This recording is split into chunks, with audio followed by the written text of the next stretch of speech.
আমার সোনার বাংলা, আমি তোমায় ভালোবাসি।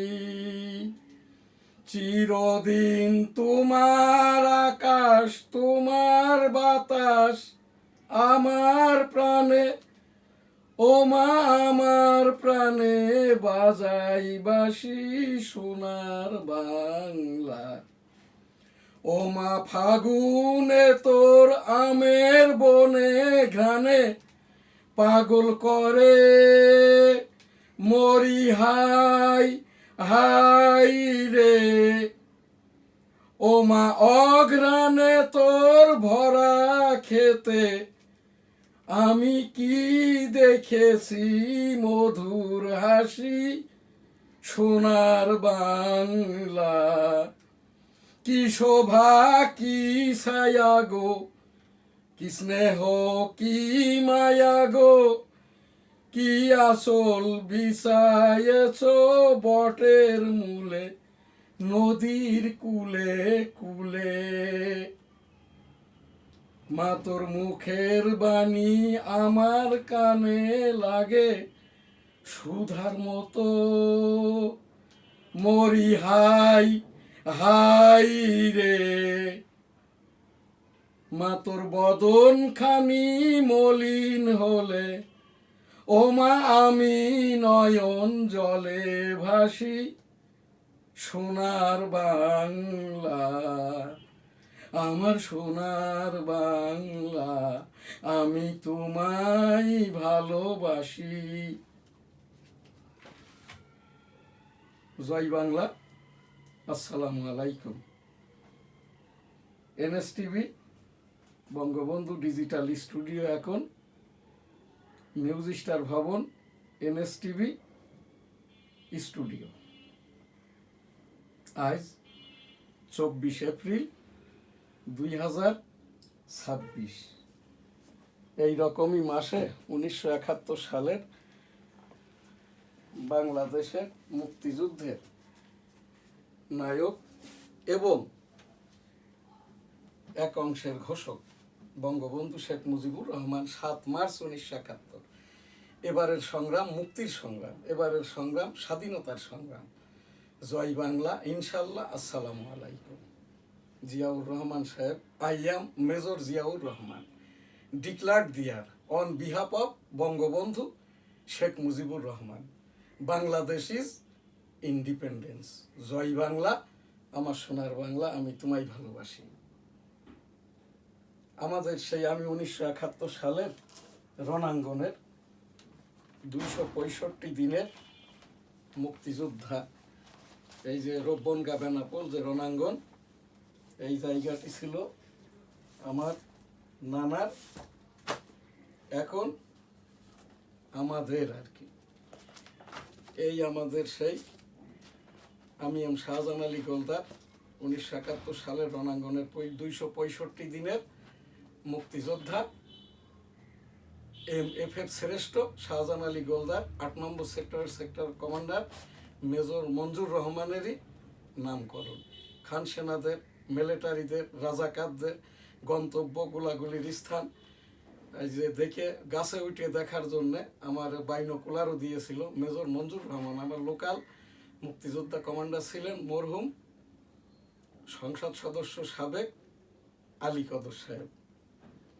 আমি সেই সরাসরি 8 নম্বর সেক্টরের সেক্টর কমান্ডার মেজর মঞ্জুর রহমানের নেতৃত্বে কর্তৃত্বে মুক্তিযুদ্ধটা করতে যেয়ে গাছে উঠে ওই খান সেনাদের রাজাকারদের জিপ গাড়ি দেখার সময় মোটরের গুলার শব্দে আমার বাম কানটা নষ্ট হয়, এখনো নষ্ট।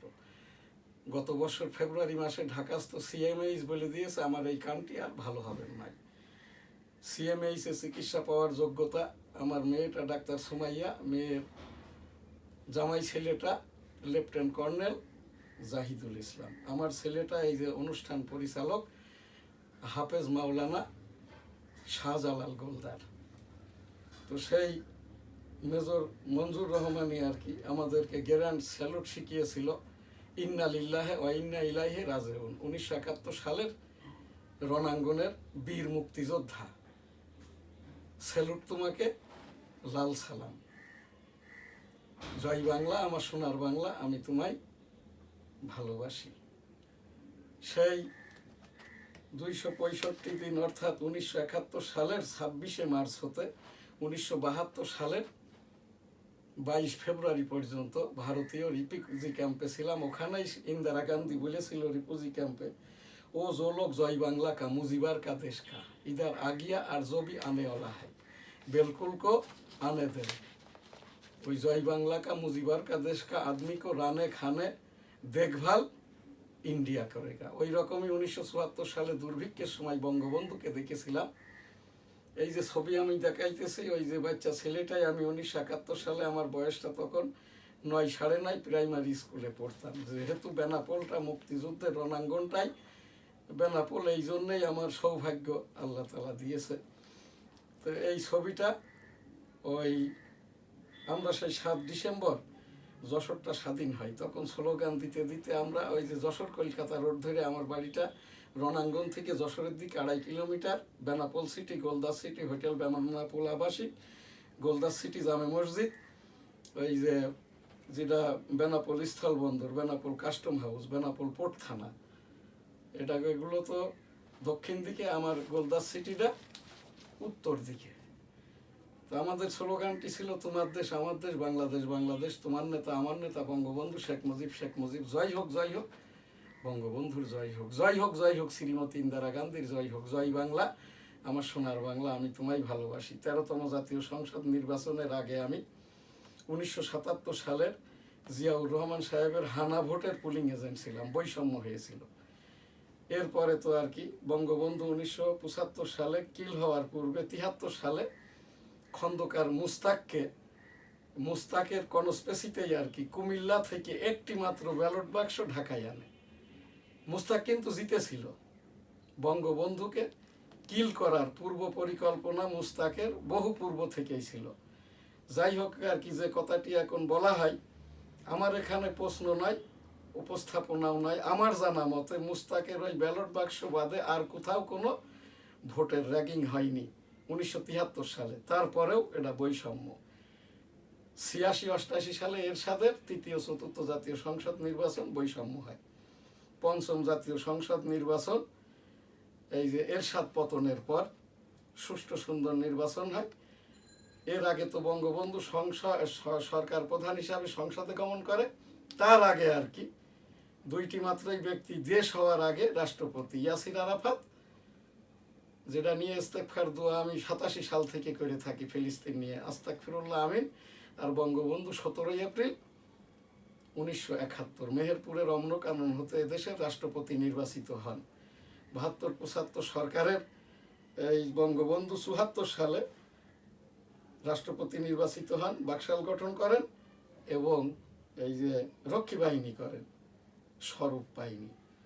সেই বঙ্গবন্ধুকে 75 সালে কিল করার পরে মুস্তাকে 7 মাসের সরকার, তারপর অনেকগুলো ছোট ছোট সরকার।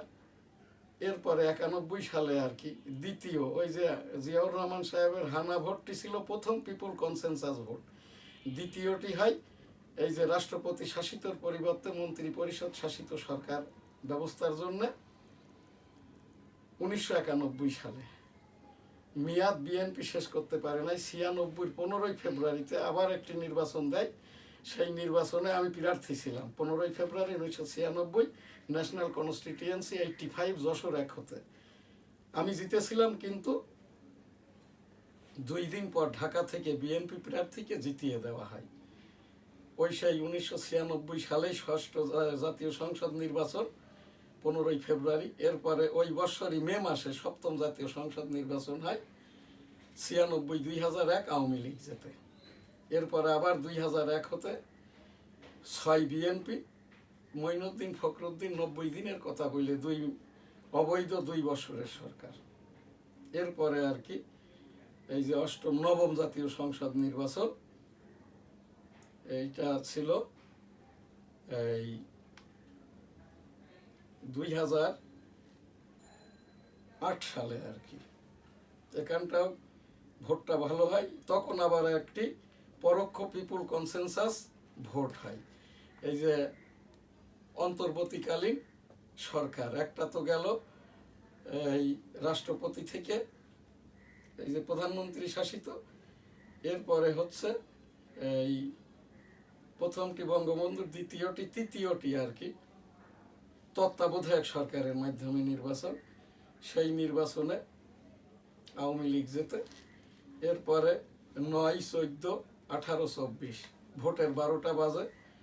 তৎকালীন সরকারের নির্বাচন কমিশন ভোটের 12টা বাজায়। আমি সেই নবম, দশম, একাদশ, দ্বাদশ স্বতন্ত্র নির্বাচন করার চেষ্টা করি, আমাকে করতে দেওয়া হয় নাই। এরপরে 2023 সালে মাননীয় রাষ্ট্রপতি পদের পদপ্রার্থী হই। শেষ আমি এই যে 2026 সালের 12ই ফেব্রুয়ারি নির্বাচনের জন্য ন্যাশনাল কনস্টিটিউয়েন্সি 85 যশোর 1 হতে মনোনয়ন জমা দিতে দেয় নাই। ব্যাকডোর দিয়ে জমা দেওয়ার পরে আমার মনোনয়ন নামঞ্জুর করে নির্বাচন কমিশন প্রধান অফিসে আর কি। আমি শুনানি দিই 14ই জানুয়ারি 2026। 7 সদস্যের নির্বাচন কমিশন, একজন ফিমেল কমিশনারও ছিল। প্রধান নির্বাচন কমিশনার বলেন যে আপনার সমস্যা কি? তখন এই যে সানাউল্লাহ নির্বাচন কমিশনার বলেন উনি স্বতন্ত্র আওয়ামী লীগ প্রার্থী, প্রতীক টেবিল ইতিপূর্বেও নির্বাচন করেছেন। তখন আর কি সানাউল্লাহ মিয়া আমাকে জিজ্ঞাসা করে আপনি বলছেন মুক্তিযোদ্ধা, আপনার বয়স কত? তখন আমি সানাউল্লাহকে বলি বয়স বলবো তোর বাপকে, তোর দাদাকে, তোর 14 গোষ্ঠীকে। মুক্তিযোদ্ধাদের নিয়ে প্রশ্ন। এই যে 13তম জাতীয় সংসদ নির্বাচনে এই হওয়ার কারণে আর কি এখান থেকে আজকের প্রোগ্রাম, এনএসটিভি প্রোগ্রাম এখানেই শেষ করছি। আলহামদুলিল্লাহ, আল্লাহ হাফেজ, আসসালামু আলাইকুম।